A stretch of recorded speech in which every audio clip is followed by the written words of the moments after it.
빌립보서 2장 1절에서 4절 말씀 보도록 하겠습니다.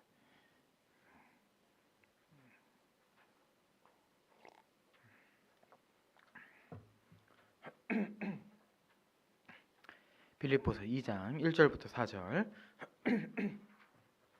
저 한 절 여러분들 한 절 교독하도록 하겠습니다. 그러므로 그리스도 안에 무슨 권면이나 사랑의 무슨 위로나 성령의 무슨 교제나 긍휼이나 자비가 있거든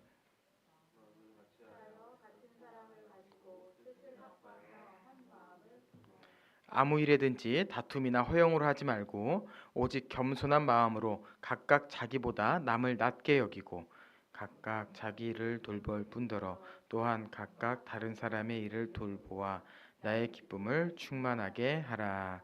아멘. 네.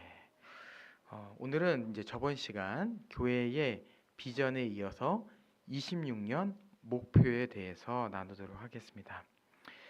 먼저 이 꽃피는 교회 25년 목표는 교제의 풍성함으로 꽃피는 교회였습니다. 교제의 풍성함으로 꽃피는 교회. 이제 여기서 말하는 이 교제라 함은 두 가지를 의미하는데 첫 번째는 하나님과의 교제와 두 번째는 말씀 안에서 지체 간의 교제를 의미했었어요. 그래서 이 교회가 시작하는 첫 해에 우리는 무엇에 집중해야 되는가라고 했을 때 예배에 집중하자. 예배를 통하여 하나님과의 깊은 관계를 다시 회복하고 그 안에서 말씀으로 받은 은혜를 지체 함께 나눔으로 지체 간의 교제를 누리자라고 하는 것이 중요한 목표였습니다. 그 가운데서 하나님께서 25년 가운데 많은 은혜를 베풀어 주셨던 것 같아요. 어느 때는 저희 가정만 예배를 드릴 때도 있었습니다. 그러면은 마음이 되게 어려울 수도 있는데 그럴 때마다 이 자리에 주님께서 함께 계시고 우리를 다스리고 계신다라는 것을 예배를 통해서 경험하게 하시더라고요. 그런 걸 보면서 하나님께서 이 꽃피는 교회를 사랑하시는구나. 그리고 이 예배 가운데서 주님이 교회를 통치하고 계심을 기억하도록 하시는구나 라는 것을 좀 생각해 보게 되었던 것 같아요. 그리고 우리는 그 안에서 말씀 나눔도 했었고 교제도 했었던 거죠. 그리고 그 안에서 또한 이 말씀을 나누는 것에 그치지 않고 말씀을 나눔으로 하나됨을 경험한 성도들이 함께 식사하고 나들이 가는 것도 굉장히 중요했었어요. 그래서 이제 그 슬기자매와는 좀 이렇게 식사를 하려고도 많이 했었고 또 나들이도 갔었고 이러한 일을 하면서 교회가 말씀 안에서 누리는 이 교제가 무엇인지 하나님 나라의 풍족함이 무엇인지를 노력하는 한 해로 보냈습니다. 물론 모든 것이 다 순탄하고 좋지만은 않았어요. 그 가운데 어려움이 있었지만 그럼에도 불구하고 하나님께서 인간의 이 연약함을 뛰어넘어서 우리 교회 안에 풍성한 은혜를 베풀어 주셨다는 것은 분명한 것 같아요. 자, 그리고 이제 이 안에서 우리는 그 다음 스텝을 어떻게 밟을까라고 했을 때 우리의 26년 목표를 한뜻 한 마음으로 잡아야겠다라고 생각해서 원 스피릿, 원 마인드로 좀 잡았습니다. 이 원 스피릿, 원 마인드 이것이 무엇을 의미하는지는 빌립보서 2장 2절을 중심으로 좀 함께 여러분들과 나누도록 하겠습니다. 먼저 1절을 좀 한번 보도록 할게요. 1절에 보면은 그러므로 그리스도 안에 무슨 권면이나 사랑의 무슨 위로나 성령의 무슨 교제나 긍휼이나 자비가 있거든 이렇게 기록되어 있습니다. 여기서 이제 있거든이라는 이 표현은요. 뭔가 이 본문이 조건절처럼 느껴지게 합니다. 너희가 있었으면 좋겠어. 너희가 그게 있어야 돼. 이렇게 의무처럼 보이는 거죠. 권면, 위로, 교제, 긍휼과 자비가 있거든. 이렇게 되니까요. 근데 여기서요. 1절은 성도의 의무를 말하기 이전에 성도가 받은 은혜를 말하는 본문입니다. 이게 1절을 이해하는 데 있어서 굉장히 중요한 본문이에요. 중요한 이해예요. 자, 그러면 이제 어떠한 은혜를 받은 자들이냐라고 했을 때 본문 안에 뭐라고 되어 있냐면은 그리스도 안에라는 말이 있어요. 그리스도 안에. 우리는요 그리스도 안에 들어가는 은혜를 경험한 자들입니다. 그리스도 안에 들어갔어요. 이것이 왜 은혜냐라고 했을 때 우리가 그리스도 안에 들어갔다. 좀 쉬운 말로 우리가 구원을 받았다라고 하는 것은 어떻게 우리가 이루어졌냐라고 했을 때 우리의 구원은 우리의 공로로 얻은 것이 아닙니다. 우리가 받은 이 은혜는요. 하나님께서 우리에게 주신 믿음으로 말미암아 얻게 되었어요. 그리고 그 믿음 안에서 그리스도 안에 들어감으로 죄 사함을 얻고 그리스도와 같은 의인이 되는 은혜를 경험하게 된 자들인 거죠. 이게 우리에게 있어서 시작이고 전부예요. 그리고 이 그리스도 안에 들어간 삶도 마찬가지입니다. 여러분 우리는요 오늘 하루하루를 살아가지만 그 하루하루 살아가는 이 거룩한 삶은요 우리의 능력으로 행해지는 것이 아닙니다.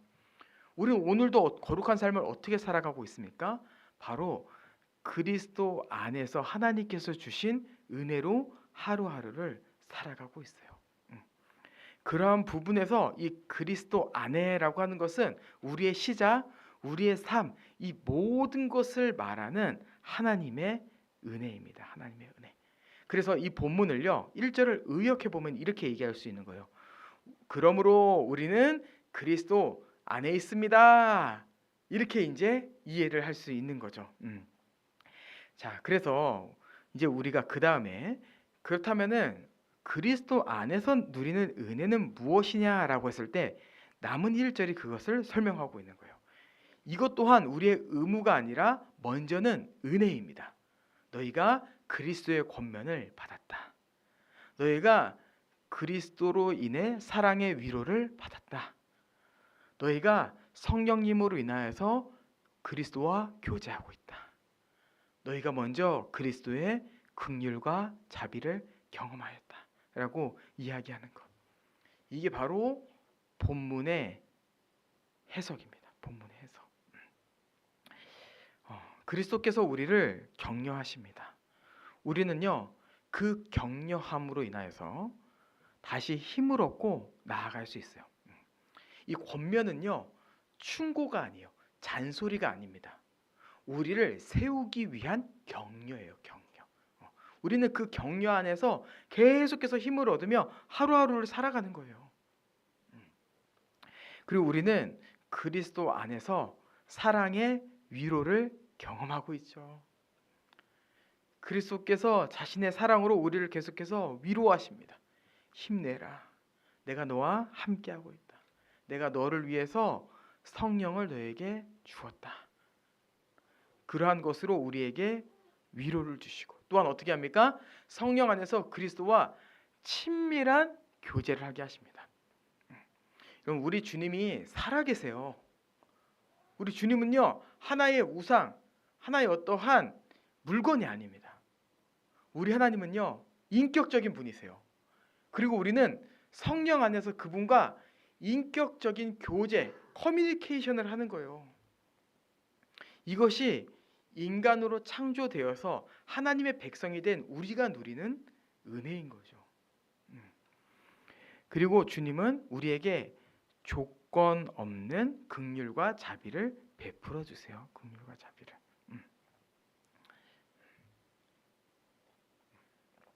우리를 도와주시고 감싸주시고 이러한 은혜를 베풀고 계시는 거죠. 그리고 우리는 이 은혜를 어떻게 경험하고 있는가라고 했을 때 우리는 그 수단을 바로 하나님의 말씀이다라고 이해해야 됩니다. 하나님의 말씀. 여러분 우리는요 하나님의 말씀 안에 나타난 그리스도의 은혜를 경험하는 거예요. 하나님의 말씀은요 그리스도에 대한 이야기이죠. 하나님은 이 하나님의 말씀을 통하여서 그리스도께서 지신 그 십자가 은혜를 보게 하십니다. 그리고 그 십자가 복음 안에서 우리를 격려하시는 거예요. 그럼 우리가 무엇으로 우리가 격려를 경험하겠습니까? 우리가 무엇으로 우리가 권면을 받겠어요? 십자가 복음입니다. 십자가 복음.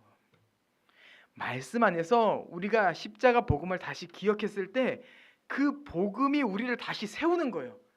그렇지. 그리스도께서 나를 위해 죽으셨지. 그리스도께서 나에게 생명을 주셨지.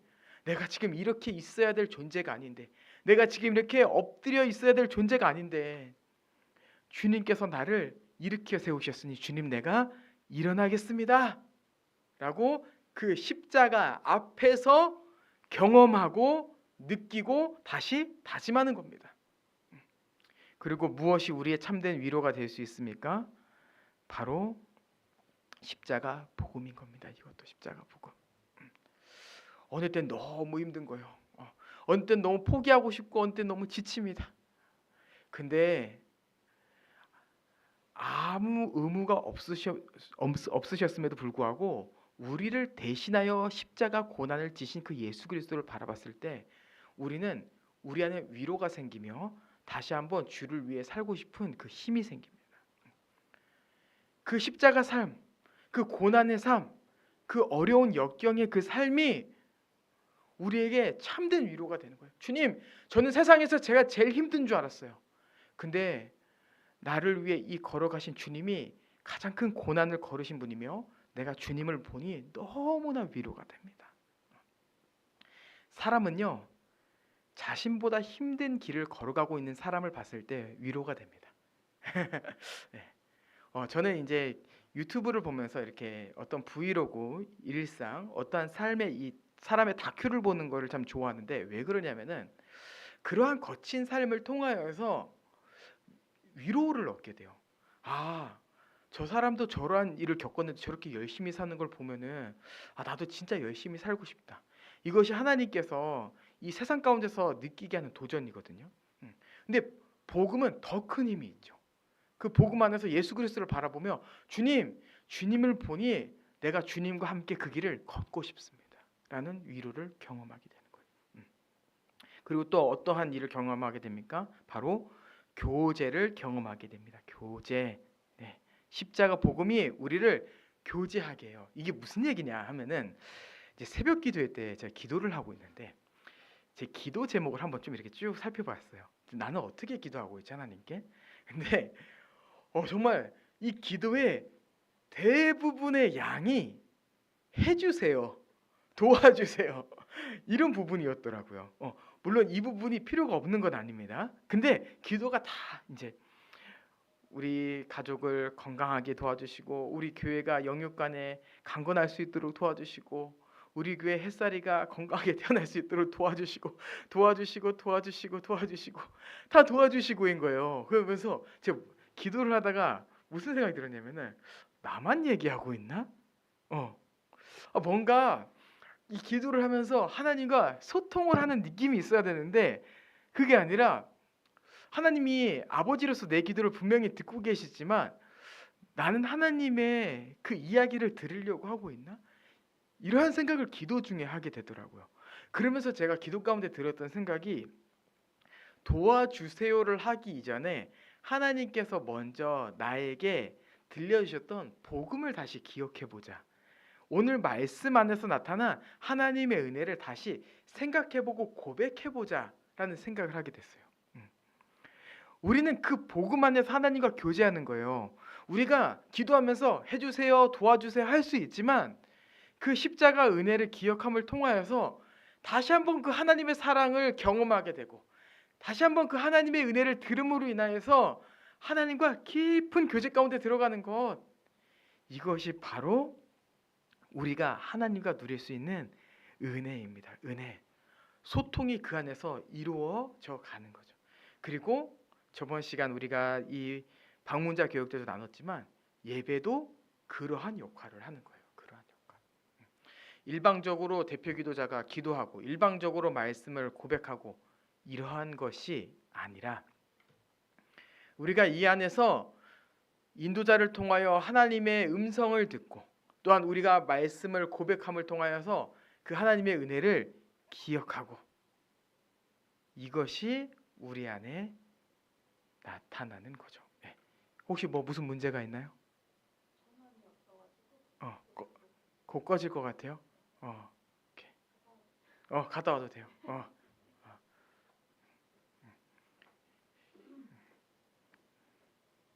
이게 노트북이 할아버지예요, 할아버지. 배터리 성능도 많이 떨어졌고 빨리 떨어져가지고 속도도 빨리 떨어져가지고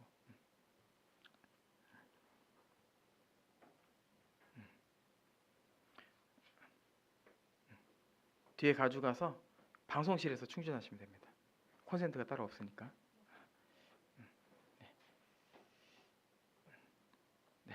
오케이. 자, 계속 이어서 나가도록 하죠. 우리는 여기 있는 사람들이 집중을 못하면은 다 집중을 안 하는 거기 때문에 일을 해결하고 다시 말씀을 시작해야 돼요. 네. 자, 그리고 우리는 이제 어떻게요? 주님의 이 긍휼과 자비를 경험하게 되죠. 어떻게요? 바로 십자가 복음을 통하여서 주님의 긍휼과 자비를 경험하게 됩니다. 예수 그리스도의 십자가만큼 그 주님의 긍휼과 자비를 설명하는 내용이 어디 있습니까? 아무런 자격이 없는 자를 위하여 예수 그리스도께서 십자가에서 죽으시고, 그리고 그분이 성령을 보내주시면 우리의 삶을 인도하시고 보호하시는 것이 우리가 받게 된 가장 큰 긍휼이며 가장 큰 자비입니다. 우리는 그 안에서 이제 그리스도 안에서의 격려와 위로와 성령의 교제와 긍휼과 자비를 경험하는 겁니다. 이게 바로 그게 바로 교회인 거예요. 자, 그리고 이제 이 1절의 내용을 다시 한번 생각해 보는 겁니다. 이것을 경험한 너희 안에 그리스도 안에서 하는 권면이 있냐? 너희가 서로의 사랑의 위로가 있냐? 너희가 성령의 무슨 교제가 있냐? 너희 안에 긍휼과 자비가 흘러가고 있냐라고 질문하는 겁니다. 그리고 우리는 어떻게 해요? 우리는 우리가 받은 그 은혜 아래서 이 은혜를 흘려보내는 통로로서 살아가면 되는 거예요. 성도는요, 그리스도 안에서 지체를 격려합니다. 그리스도 안에서 지체를 위로해요. 성령 안에서 지체들과 함께 교제하여 하나됨을 경험하고 그 지체에게 긍휼과 자비를 베풀어 줍니다. 그래서 서로의 상황을 돌보아주고 함께 아파하고 함께 슬퍼하는 거예요. 이 모든 것이 어떻게 이루어지는 거예요? 바로 복음 안에서 복음으로 격려하고 복음으로 위로하고 복음으로 교제하고 이러한 일들이 계속해서 우리 안에 벌어지는 거죠. 우리가 인간의 마음이라기보다는 우리가 할 수 있는 언어로 격려하고 위로하는 것 또한 우리에게 굉장히 큰 위로가 됩니다. 그래서 심리학과 상담하기 중요하지 않습니까? 근데 우리의 이 근본적인 문제를 파헤치고 결국에 우리의 영을 살리는 것은요, 복음이에요. 이 말씀 안에서 우리가 격려와 위로와 이 모든 것이 일어났을 때 진정한 회복이 교회 안에서 펼쳐져요. 그리고 그 안에서 우리는 통로가 되어지는 거죠. 여기서 이제 제가 통로라고 말할 때는 두 가지 의미가 있는데요. 첫 번째는 이 모든 은혜는 우리로부터 시작되는 것이 아닌 그리스도로부터 나온다. 우리는 근원이 아니라 수단에 불과하다라는 의미에서 제가 통로라는 말을 쓴 겁니다. 여러분, 우리는 전달하는 역할만 하면 돼요. 제가 지금 설교하면서 여러분 해보세요.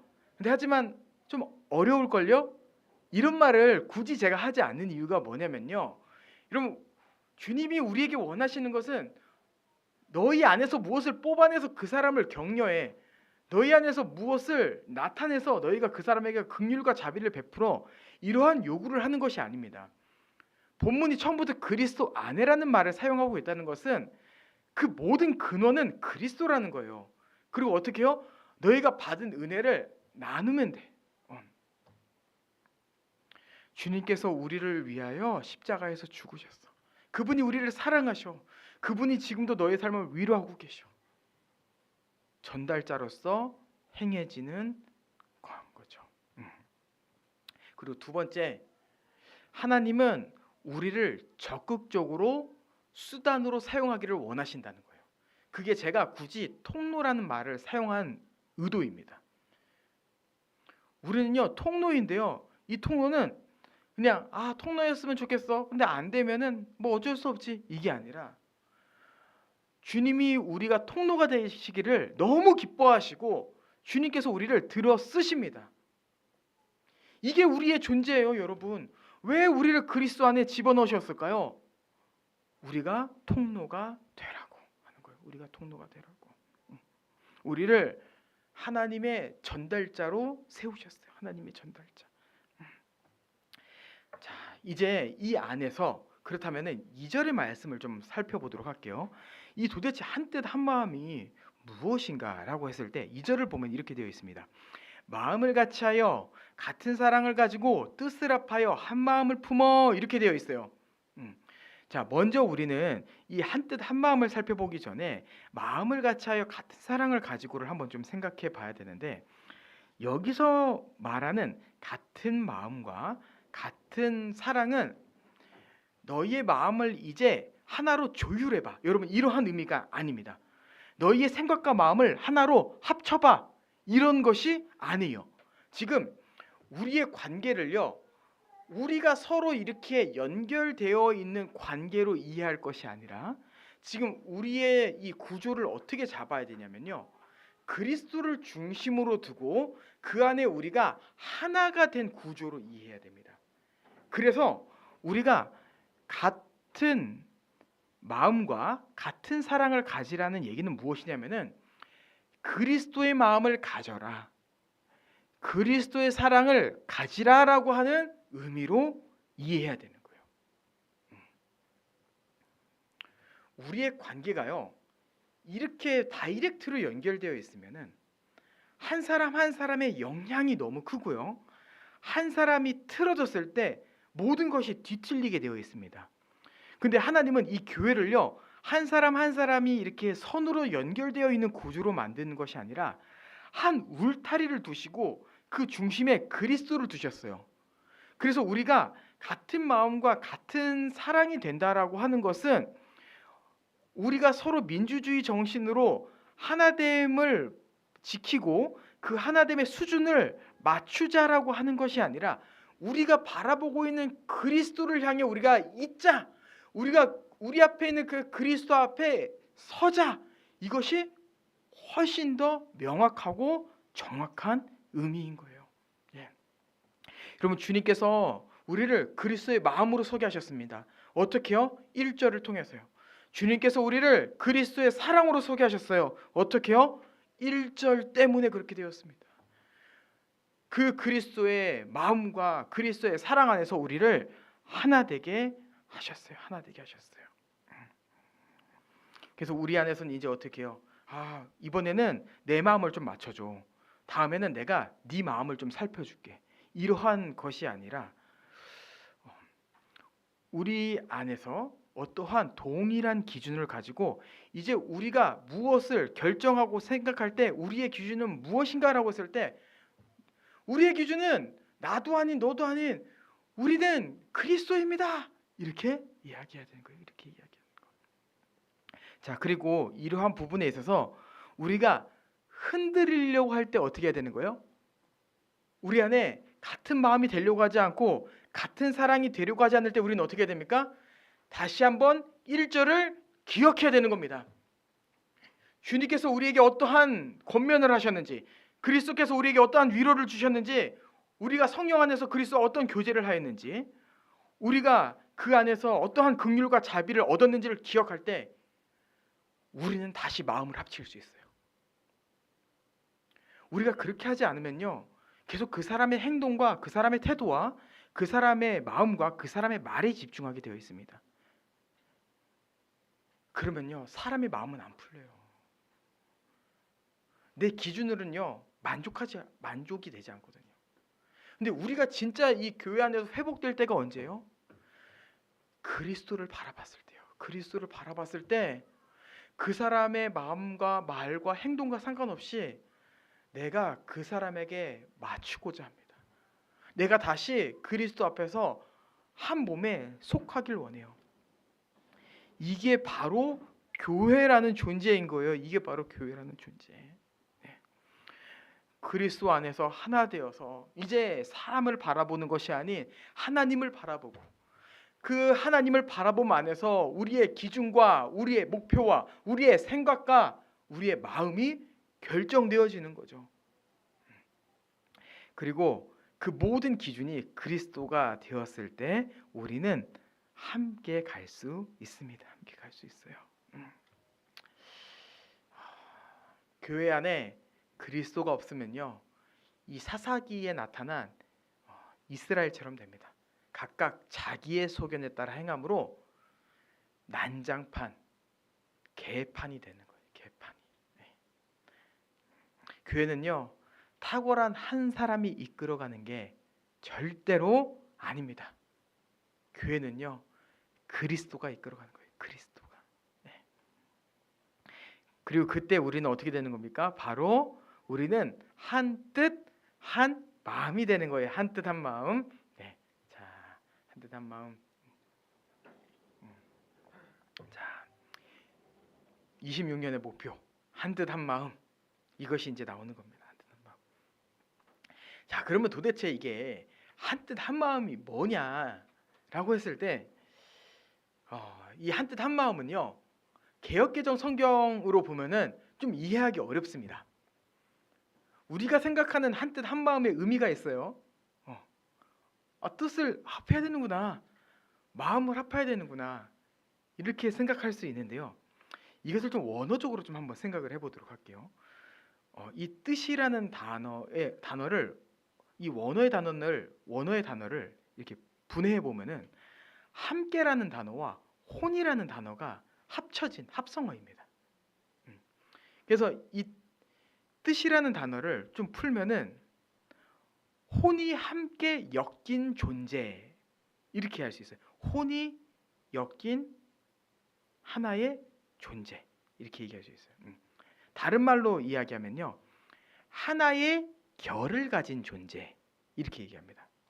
그래서 이 뜻이란 단어는 우리의 정체성, 우리의 존재를 설명하는 단어예요.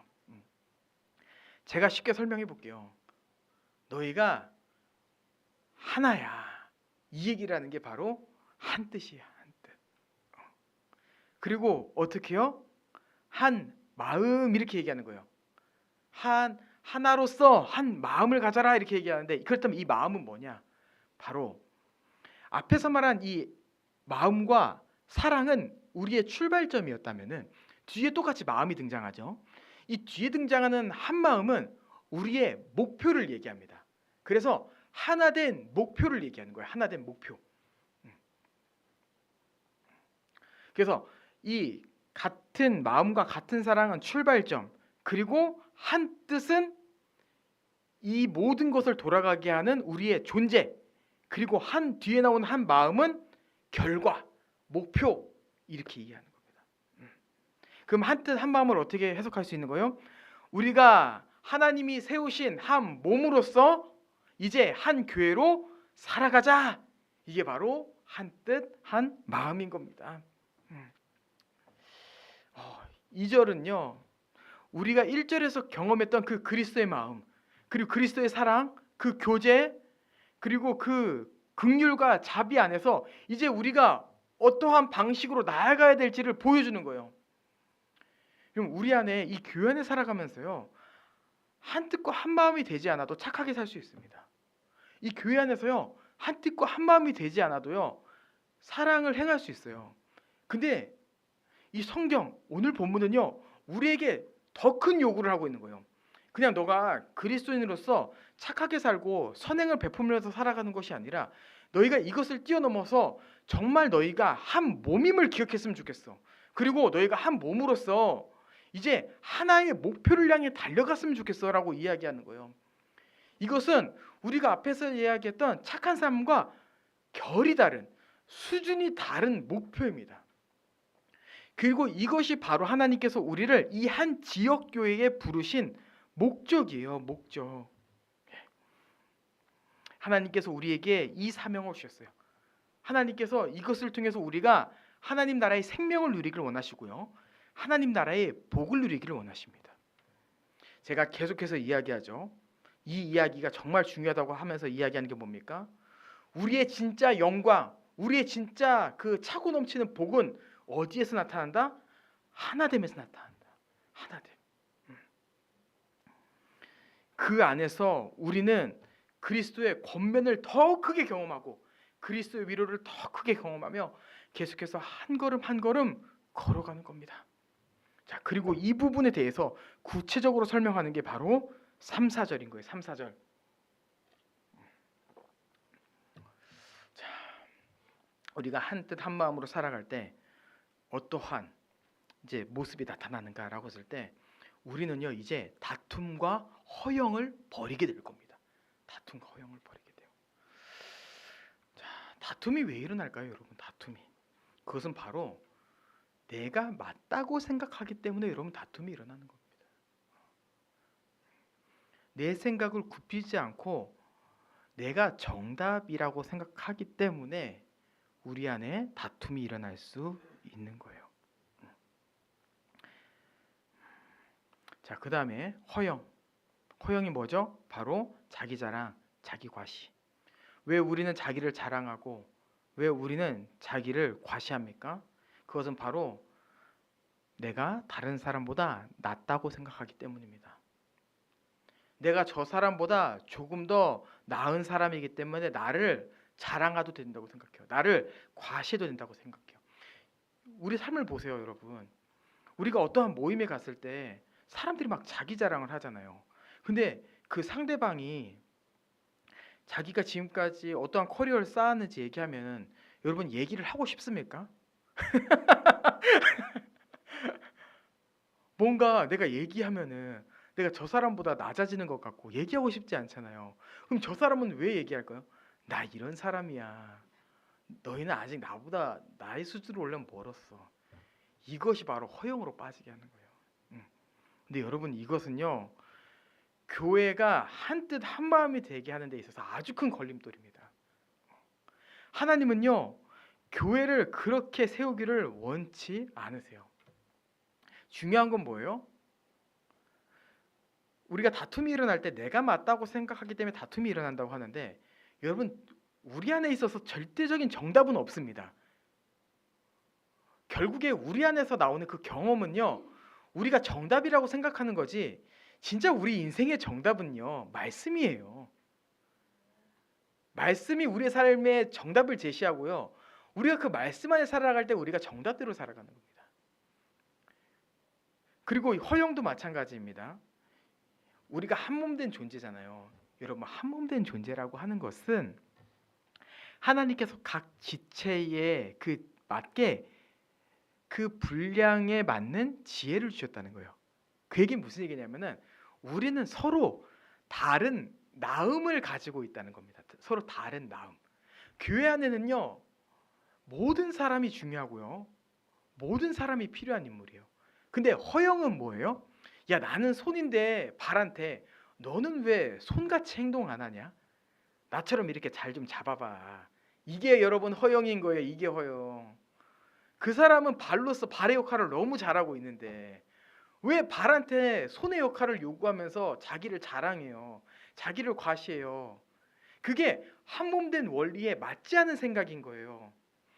교회에는요 허영이라고 하는 것은요 진짜 그 사람이 나와서 자기를 자랑하는 것이 아니라 거짓에 속아 베푸는 교만입니다.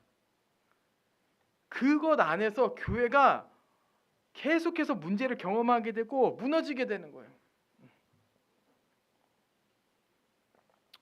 우리가 어렸을 때 교회 안에서 이런 말 하면은 뭔가 우리가 전에 경험했던 교회가 되게 낮아지는 것 같은데 그러한 의미가 아니라 교회 안에서 많이 겪게 되는 일들이 무엇입니까?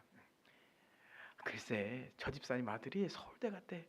근데 저 집 딸이 인서울을 했대. 아, 그래 네 딸만 잘났냐? 우리 딸도 잘났어. 막, 우리 딸이 얼마나 착한 줄 아냐? 막 이렇게 얘기하면서 막 서로 다툼이 일어나고 우리가 서로 권면하고 위로하고 교제하고 긍휼하고 자비해야 되는데 그러한 허영이 교회 한몸되는 완전히 깨뜨리는 거예요. 이제 우리가 지금 새벽 기도회를 하고 있는데 새벽 기도회를 하면서 지금 15장 로마서 15장을 보고 있어요. 그 15장의 본문에 어떤 내용이 있냐면은 믿음이 약한 자와 믿음이 강한 우리라는 이 관계 안에서 어떻게 교회적 삶을 이끌어갈까라는 내용을 다루는 게 로마서 15장입니다. 그 안에서 이 바울이 로마 교회에게 원하는 건 뭐냐면요. 믿음이 강한 너희, 믿음이 약한 자를 잘 도와서 한번 끌어올려 봐. 그래서 교회의 수준을 한번 높게 만들어 봐. 이렇게 얘기하는 것이 아니라 본문이 뭐라고 얘기하냐면은 믿음이 약한 자는 믿음이 강한 자를 재수 없다고 비판하지 말고 믿음이 강한 자는 믿음이 약한 자를 무시하지 마. 그리고 너희가 서로 덕을 세워. 이게 로마서 15장 메시지거든요. 이게 오늘 본문과 연결해 보면 뭐냐면요. 우리가 가야 될 것은 다툼과 허영이 아니라 결국에 그 사람을 향하여 낮아진 마음으로 우리가 걸어가는 겁니다. 그리고 이거를 뭐라고 얘기하냐면은 5절 너희 안에 이 마음을 품으라 곧 그리스도 예수의 마음이니 이렇게 되어 있는 거예요. 우리가 이 교회 안에서 가져야 될 마음이 뭐라고요? 그리스도의 마음. 그리스도께서 어떻게 걸어가셨는데 낮아지심으로 우리를 권면하고 낮아지심으로 우리를 위로하고 낮아지심 가운데 우리와 교제하고 낮아지심으로 우리에게 긍휼과 자비를 베푸셨습니다. 여러분 이게 한뜻한 마음인 거예요. 이게 한뜻한 마음.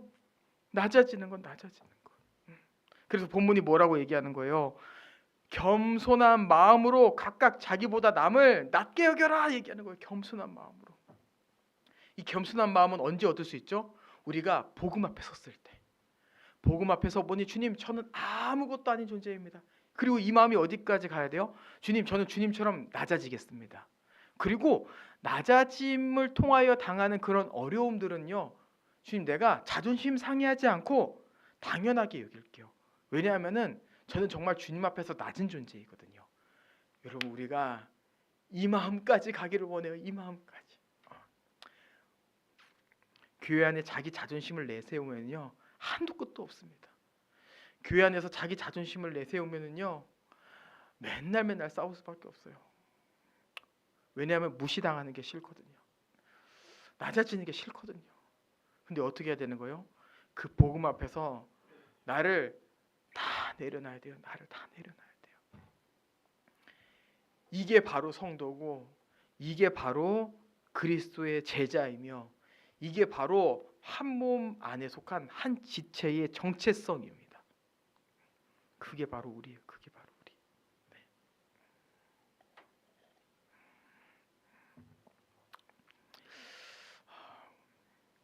뒤에 한번 보도록 하겠습니다. 그리고 어떡합니까? 우리는 자기를 돌볼 뿐더러 또한 각각 다른 사람의 일을 돌보아야 됩니다. 우리가 낮아짐으로 결국에 이루고자 하는 것이 무엇입니까? 이 한몸됨을 온전하게 하는 것입니다. 왜 한몸됨을 온전하게 해야 되는 겁니까? 지체가 온전하게 되는 것이 곧 나의 온전함이기 때문입니다. 지체와 나는 분리되지 않았어요. 지체가 행복하면요 나도 행복해질 수 있어요. 그럼 이 부분에서 우리가 좀 생각해야 되는 게 이 하나님의 권속이라는 개념인데 권속이라는 단어는 하나님의 가족이라는 의미예요.